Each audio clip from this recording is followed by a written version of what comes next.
नमस्कार, स्वागत है आपका। आप देख रहे हैं खबर उत्तराखंड। मैं हूं आपके साथ अनाया शर्मा। शुरुआत करेंगे खबरों के विस्तार से। अल्मोड़ा सोबन सिंह जीना विश्वविद्यालय के इतिहास विभाग में हिमालयी लोक संस्कृति पर 2 दिवसीय अंतर्राष्ट्रीय सेमिनार का आयोजन किया जा रहा है, जिसको लेकर कुलपति प्रोफेसर सतपाल सिंह बिष्ट एवं अंतर्राष्ट्रीय सेमिनार के संयोजक ने कहा कि देश विदेश में लगभग 200 से अधिक शोध पत्रों के सारांश मिल चुके हैं, जिसमें जर्मनी, पुर्तगाल, श्रीलंका, नेपाल, भूटान, यूएसए, ऑस्ट्रेलिया, बांग्लादेश आदि देश शामिल हैं। उन्होंने बताया कि नेपाल के पूर्व उप प्रधानमंत्री डॉक्टर राजेंद्र सिंह रावत भी हिमालयी लोक संस्कृति पर अपना व्याख्यान देंगे। उन्होंने आगे कहा कि लोक संस्कृति विलुप्त हो रही है और लोक संस्कृति पर शोध को बचाने और जागृत करने के लिए जन जागरूकता बहुत जरूरी है।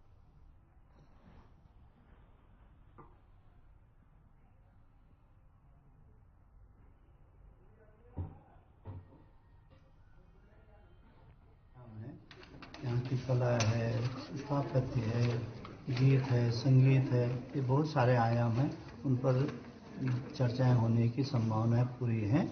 और अभी तक हम इस अवसर पर जो एब्स्ट्रैक्ट लेते हैं, लोगों से पेपर से एडवांस में मंगाते हैं, लगभग हमारे पास 200 से ऊपर एब्स्ट्रैक्ट इत्यादि आ चुके हैं। 50 से ऊपर रिसर्च पेपर पूरे आ चुके हैं और बहुत सारे करीब 200-250 लोगों की हमारी संभावना है कि वो इसमें पार्टिसिपेट करेंगे।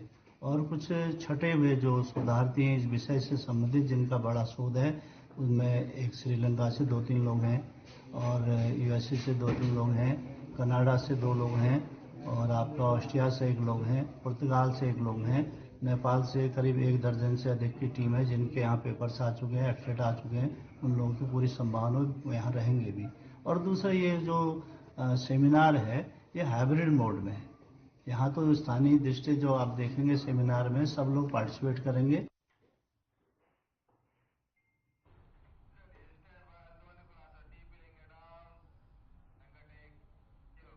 खबर हल्द्वानी से है, जहां 9 फरवरी को बिहार के रहने वाले प्रकाश का शव हिंसा प्रभावित इलाके में 9 फरवरी को मिला था। उस समय प्रकाश की मौत को हिंसा से जोड़कर देखा जा रहा था, लेकिन हल्द्वानी हिंसा के 1 हफ्ते बाद मामला कुछ और ही निकला। बता दें कि मृतक प्रकाश की मौत दंगे में नहीं बल्कि उसकी हत्या की गई थी। हत्या में उत्तराखंड पुलिस का जवान समेत अन्य 3 लोग शामिल थे। इस पूरे मामले का एसएसपी नैनीताल ने खुलासा किया। प्रकाश की मौत दंगे में नहीं हुई थी। बताया जा रहा है कि प्रकाश का पुलिस के जवान की पत्नी के साथ अवैध संबंध था, जिससे वह ब्लैकमेल कर रहा था और पैसे की डिमांड भी कर रहा था। ऐसे में पुलिस के जवान ने दंगे की आड़ में प्रकाश को ठिकाने लगा दिया और उसके शव को हिंसा प्रभावित क्षेत्र बनभुलपुरा में लाकर छोड़ दिया।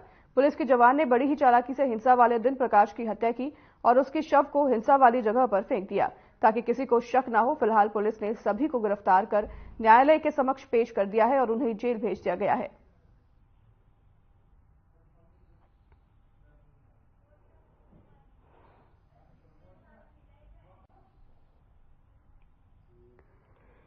उसमें एक युवक की डेड बॉडी मिली थी, प्रकाश नाम की, जिसको अगले दिन हॉस्पिटल से पोस्टमार्टम के बाद में और बाकी चीज़ें प्राप्त होने के बाद में पता लगा कि उसकी गोली मारकर हत्या की गई है।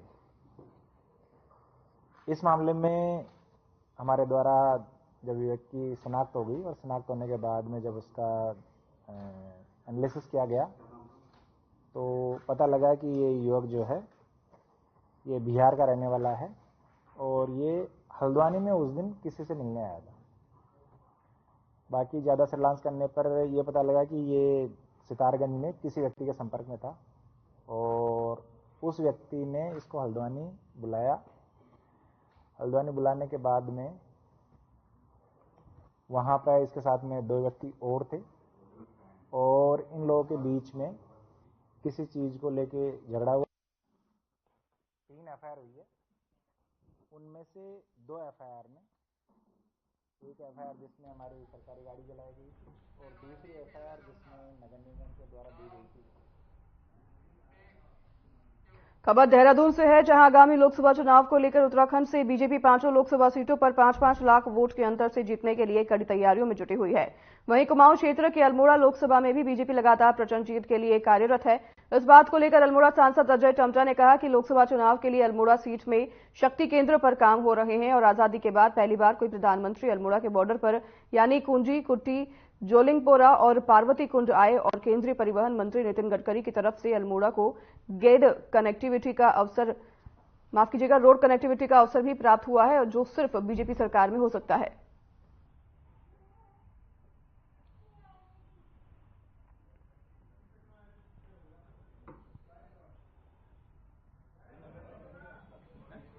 मेरे संसदीय क्षेत्र के अंतर्गत जो लोकसभा की तैयारी भारतीय जनता पार्टी के स्तर पर बूथ तक के कार्यकर्ताओं का जो भी जिम्मेदारियां चल रही हैं, जो भी कार्य राष्ट्रीय नेतृत्व और प्रदेश नेतृत्व के द्वारा दिए जा रहे हैं, वो सब लोग हम लोग काम कर रहे हैं, शक्ति केंद्र तक काम कर रहे हैं। जिले के भी विभिन्न प्रकार की कार्यशालाएं और विभिन्न प्रकार के क्रियाकलाप हो रहे हैं। और लोकसभा की दृष्टि से अगर आप कहना चाहेंगे तो मैं बड़ा सौभाग्यवान हूं कि देश की आज़ादी के बाद पहले ऐसे प्रधानमंत्री हैं जिन्होंने मेरे बॉर्डर के गांव यानी कि कहना चाहिए कि गुंजी, कुट्टी और जोलिंगकोंग और आदि कैलाश और पार्वती कुंड जाने का अवसर प्राप्त हुआ। जागेश्वर धाम आए, पिथौरागढ़ में एक बड़ी सभा की।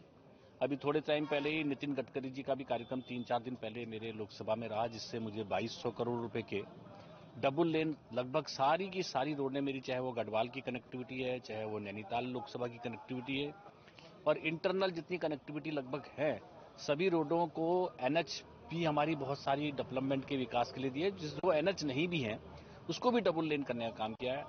ऑल वेदर रोड भी मेरे वहाँ बहुत अच्छी है। तो मैं कह सकता हूँ कि अंतिम गांव में बैठा व्यक्ति भी जो विचार करता था कि ये अत्याधुनिक चीजें हमारे गांव तक पहुंचेंगी, तो मेरा कुट्टी, गुंजी, ये जुम्मा, राती, खेला, जो लोग सोचते थे इतने किलोमीटर सरकार कभी बिजली भी देगी या नहीं देगी, कि भाई इतने दूर कैसे देंगे, इनका जिप्ती गांव है, कभी कोई सोचता नहीं था इनके गांव में बिजली जाएगी।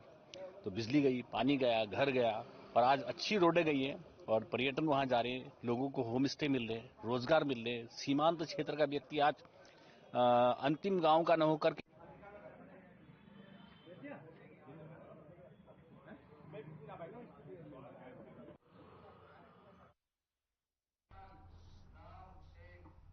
बीते दिन नगर निगम देहरादून की गाड़ियों का संचालन करने वाले चालकों को वेतन न मिलने के कारण की गई हड़ताल के चलते वाहनों का संचालन उप ठप रहा और जिसको लेकर नगर निगम आयुक्त गौरव कुमार ने कहा कि अनुबंध कंपनियों के ड्राइवर की हड़ताल को देखते हुए अनुबंध कंपनी के कारण बताओ नोटिस भेजा गया है और हमारे द्वारा वाहन स्वामी को पेमेंट की जा चुकी है।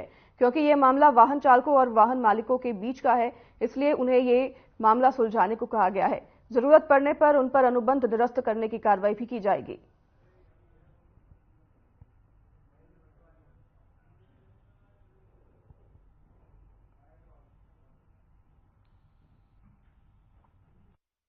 मैं ये स्पष्ट करना चाहूँगा कि ये नगर निगम के कर्मचारी नहीं है।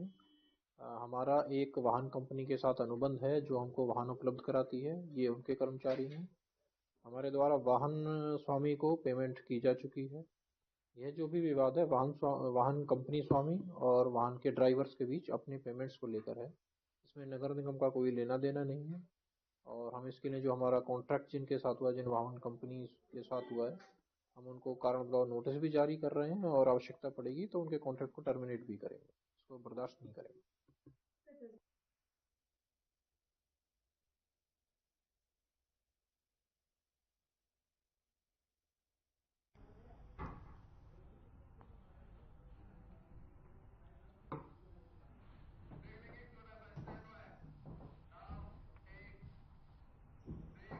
चलिए रुकेंगे एक छोटे से ब्रेक के लिए, लौटेंगे आपके पास इस ब्रेक के बाद।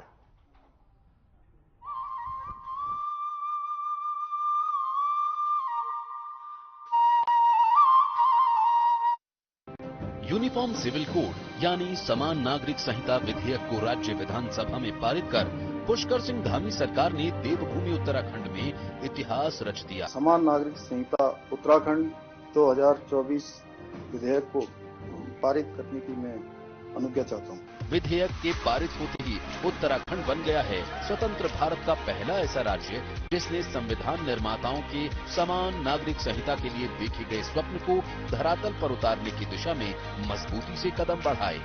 2 साल पहले मुख्यमंत्री धामी ने प्रदेश की जनता से समान नागरिकता संहिता कानून को प्रदेश में लागू करने का जो वादा किया था, उस वादे को पूरा करके प्रदेश सरकार ने अपने संकल्प को सिद्धि तक पहुंचाकर अपनी वचनबद्धता को बखूबी साबित किया। इस कानून में विवाह, तलाक, गुजारा भत्ता, उत्तराधिकार, गोद लेने जैसे मुद्दों को शामिल किया गया है। यह कानून सबको एक तरह से समानता का कानून है, सबको एक रूपता का कानून है, सबकी एकता का कानून है, सबका समान अधिकार का कानून है। भारत के संविधान के अनुच्छेद 44 में सभी नागरिकों के लिए समान कानून लागू करने की बात कही गई है। आने वाले समय में देश के अन्य राज्यों के लिए भी ये मील का पत्थर बनेगा।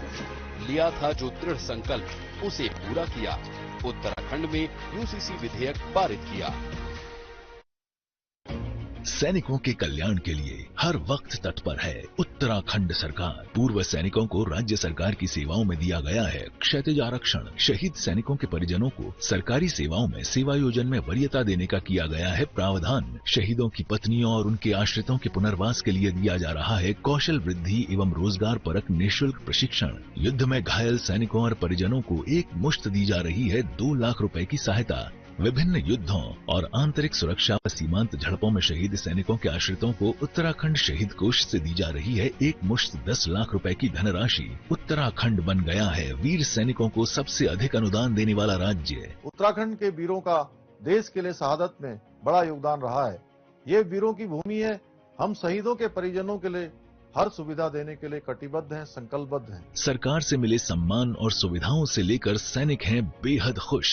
राज्य सरकार पूर्व सैनिकों के लिए अनेक सी योजनाएं संचालित कर रही हैं, जिसमें कि गृह कर में छूट, स्टाम्प ड्यूटी में छूट, स्कॉलरशिप में छूट और राज्य दिन सेवाओं में आरक्षण का लाभ दिया जा रहा है। उत्तराखंड सरकार अपने रणबांकुरों की याद में उत्तराखंड में 5वें धाम के रूप में बनाने जा रही है सैन्य धाम। सैन्य धाम निर्माण के लिए शहीदों के आंगन से लाई गई मिट्टी को सैन्य धाम में बनने वाली अमर जवान ज्योति की नींव में रखा गया है। देव भूमि के साथ ही वीर भूमि भी है उत्तराखंड। सैनिकों का सम्मान है देश का सम्मान। परिवार के एक सदस्य के लिए एक कानून हो, परिवार के दूसरे सदस्य के लिए दूसरा कानून हो, तो क्या वो घर चल पाएगा क्या? फिर ऐसी दोहरी व्यवस्था से देश कैसे चल पाएगा? हमें याद रखना है कि भारत के संविधान में भी नागरिकों के समान अधिकार की बात कही गई है। प्रधानमंत्री जी के मार्गदर्शन में उत्तराखंड के मुख्यमंत्री श्री पुष्कर सिंह धामी ने समान अधिकारों के संकल्प की सिद्धि में महत्वपूर्ण कदम बढ़ाकर एक नया इतिहास रच दिया है। आजादी के बाद देश का पहला समान नागरिक संहिता विधेयक उत्तराखंड विधानसभा में पारित हो गया है, जिसके साथ Uttarakhand uniform civil code bill pass करने वाला देश का पहला राज्य बन गया है। उत्तराखंड में एक ऐसे काम की शुरुआत हो रही है, एक ऐसा काम आगे बढ़ रहा है जिसकी प्रतीक्षा देश को लंबे समय से थी। इसमें जहां मैं अपने नेतृत्व का धन्यवाद करना चाहता हूं कि उन्होंने हमारा मार्गदर्शन किया, आदरणीय प्रधानमंत्री जी का, साथ ही साथ मैं उत्तराखंड की देवतुल्य जनता का भी मैं दिल से उनका आभार व्यक्त करना चाहता हूं, उनको प्रणाम करता हूं, नमन करता हूं। विधेयक में एक समान सामाजिक नियम लागू करके सभी भेदभाव और कुरीतियां समाप्त करने का प्रावधान है। विधेयक में सभी धर्म समुदायों में विवाह, तलाक, गुजारा भत्ता और विरासत के लिए एक ही कानून का प्रावधान है। समान नागरिक संहिता विधेयक लैंगिक समानता को बढ़ावा देने और सभी नागरिकों के लिए कानूनी प्रक्रिया को सरल और सुलभ बनाने में बेहद महत्वपूर्ण है। हर उत्तराखंड वासी को बराबरी का अधिकार दिलाने के लिए राज्य सरकार प्रतिबद्ध है। समान नागरिक, समान अधिकार।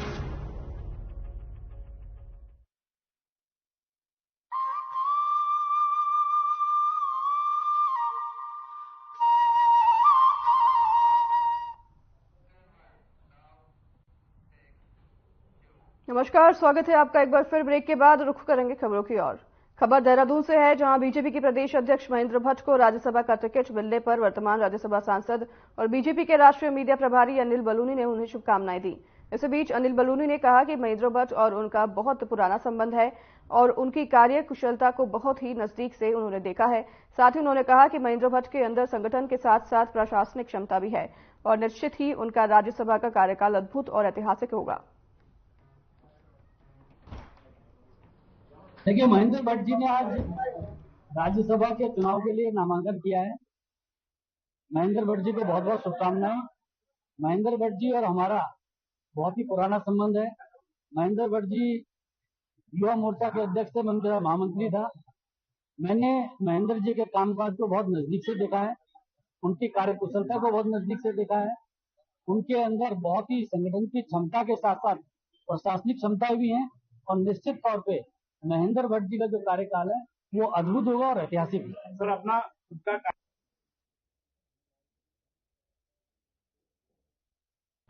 उत्तराखंड में राज्यसभा चुनाव में कांग्रेस ने अपने प्रत्याशी नहीं उतारने का फैसला लिया है। विधानसभा में बीजेपी के पास प्रचंड बहुमत होने से कांग्रेस प्रत्याशी खड़ा नहीं करेगी। कांग्रेस के प्रदेश अध्यक्ष करण मैला ने कहा कि कांग्रेस पार्टी लोकतांत्रिक परंपराओं पर चलने वाली पार्टी है। विधानसभा में बीजेपी के 47 विधायक हैं। उन्होंने बताया कि राज्यसभा का चुनाव संख्या बल के आधार पर होता है। वहीं कांग्रेस के पास 19 विधायक हैं। इसे देखते हुए पार्टी हाईकमान ने उत्तराखंड में राज्यसभा चुनाव में प्रत्याशी नहीं उतारा है।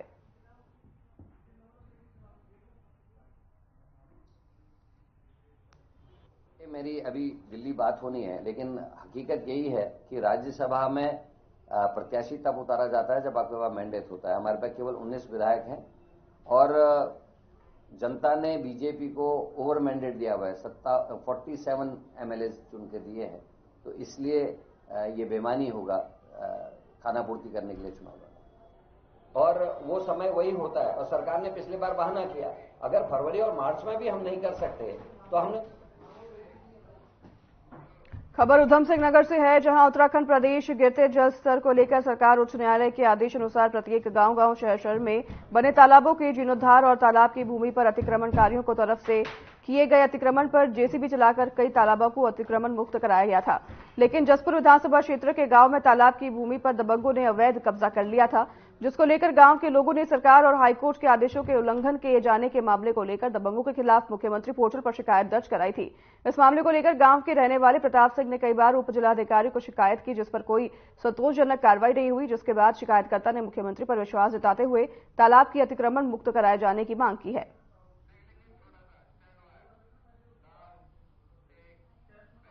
इसी बीच रुकेंगे एक छोटे से ब्रेक के लिए, लौटेंगे आपके पास इस ब्रेक के बाद।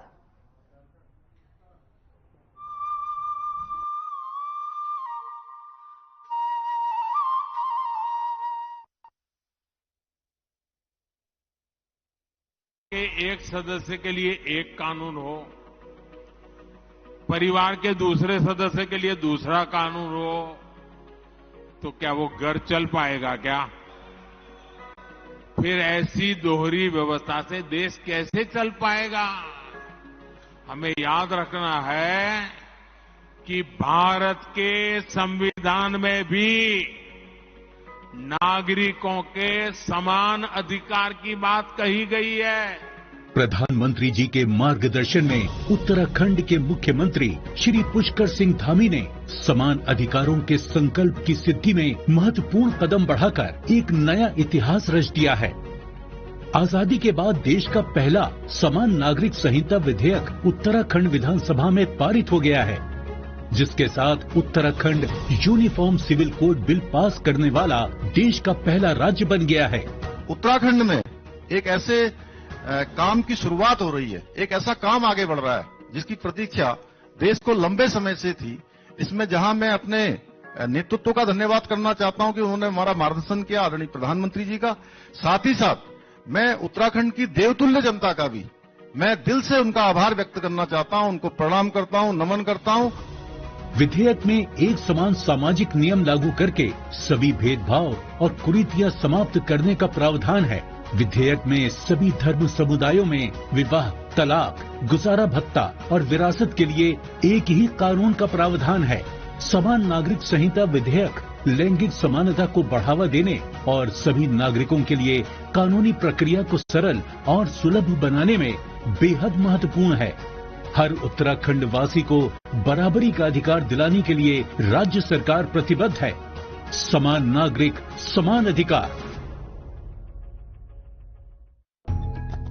प्रधानमंत्री श्री नरेंद्र मोदी के मार्गदर्शन और मुख्यमंत्री श्री पुष्कर सिंह धामी के नेतृत्व में उत्तराखंड सरकार सबका साथ सबका विकास के मूल मंत्र पर आगे बढ़ रही है। मेरा विश्वास है कि ये दशक उत्तराखंड का दशक होने वाला है और जो भारत को देखना चाहता है वो उत्तराखंड आए बिना भारत को देखना उसका पूरा नहीं हो सकता। डबल इंजन सरकार द्वारा प्रदेश को प्रत्येक क्षेत्र में समृद्ध बनाने की दिशा में कई समावेशी विकास योजनाएं संचालित की जा रही हैं। प्रधानमंत्री श्री नरेंद्र मोदी जी ने अपने कुमाऊं भ्रमण के दौरान प्रदेश वासियों को लगभग 4,200 करोड़ रुपए की विभिन्न विकास परियोजनाओं की सौगात दी है, जिससे सरकार द्वारा संचालित कृषि, शिक्षा, चिकित्सा, परिवहन, पेयजल व खेल आदि क्षेत्रों को गति मिलेगी, जिनका प्रत्यक्ष लाभ राज्य के निवासियों को प्राप्त होगा। प्रधानमंत्री श्री नरेंद्र मोदी जी के आदि कैलाश, पार्वती कुंड और जागेश्वर धाम के दर्शन से उत्तराखंड में तीर्थाटन और पर्यटन दोनों को नया आयाम तो मिला ही है, साथ ही मुख्यमंत्री श्री पुष्कर सिंह धामी सरकार की महत्वाकांक्षी मानस खंड मंदिर माला परियोजना को नया संबल मिला है। इससे पूरे राज्य में रोजगार के नवीन अवसर सृजित होंगे और स्थानीय निवासियों की आय में बढ़ोतरी होगी। डबल इंजन सरकार ने लिया है प्रण, उत्तराखंड को विकसित राज्य बनाएंगे हम। यूनिफॉर्म सिविल कोड यानी समान नागरिक संहिता विधेयक को राज्य विधानसभा में पारित कर पुष्कर सिंह धामी सरकार ने देवभूमि उत्तराखंड में इतिहास रच दिया। समान नागरिक संहिता उत्तराखंड 2024 विधेयक को पारित करने की मैं अनुज्ञा चाहता हूँ। विधेयक के पारित होते ही उत्तराखंड बन गया है स्वतंत्र भारत का पहला ऐसा राज्य जिसने संविधान निर्माताओं के समान नागरिक संहिता के लिए देखे गए स्वप्न को धरातल पर उतारने की दिशा में मजबूती से कदम बढ़ाए। 2 साल पहले मुख्यमंत्री धामी ने प्रदेश की जनता से समान नागरिकता संहिता कानून को प्रदेश में लागू करने का जो वादा किया था, उस वादे को पूरा करके प्रदेश सरकार ने अपने संकल्प को सिद्धि तक पहुंचाकर अपनी वचनबद्धता को बखूबी साबित किया। इस कानून में विवाह, तलाक, गुजारा भत्ता, उत्तराधिकार, गोद लेने जैसे मुद्दों को शामिल किया गया है। यह कानून सबको एक तरह से समानता का कानून है, सबको एक रूपता का कानून है, सबकी एकता का कानून है, सबका समान अधिकार का कानून है। भारत के संविधान के अनुच्छेद 44 में सभी नागरिकों के लिए समान कानून लागू करने की बात कही गई है। आने वाले समय में देश के अन्य राज्यों के लिए भी ये मील का पत्थर बनेगा। लिया था जो दृढ़ संकल्प, उसे पूरा किया। उत्तराखंड में यूसीसी विधेयक पारित किया।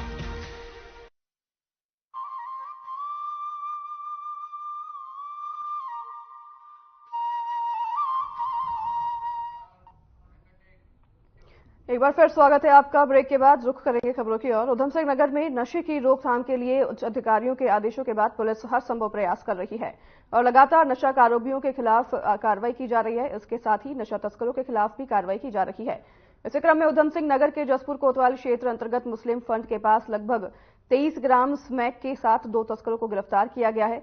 वहीं पुलिस ने दोनों आरोपियों के खिलाफ एनडीपीएस एक्ट के तहत मुकदमा दर्ज कर लिया है। बता दें कि पुलिस ने देर शाम चेकिंग अभियान चलाया, जिसमें आरोपियों को पकड़ा गया है।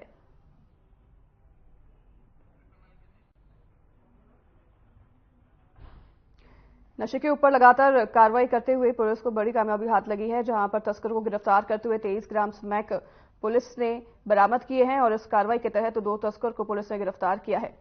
नशे के खिलाफ लगातार पुलिस की कार्रवाई जारी है, आपको बता दें, और जिसके चलते पुलिस ने 2 तस्करों को गिरफ्तार किया है, जिनके पास से 23 ग्राम स्मैक बरामद किए गए हैं।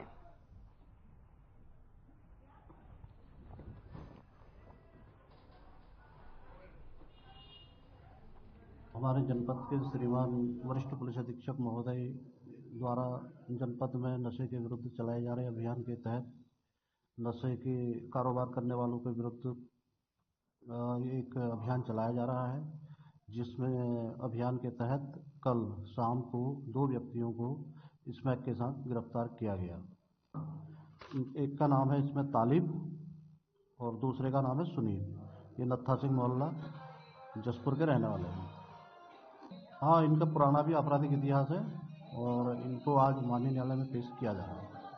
इसमें तालिब के पास से मिली 12.90 ग्राम और दूसरे के पास से मिली सुनील के पास से 10.90 ग्राम।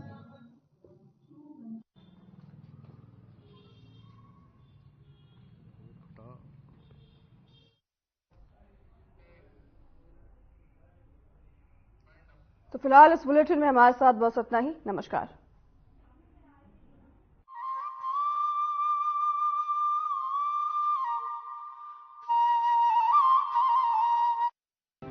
यूनिफॉर्म सिविल कोड यानी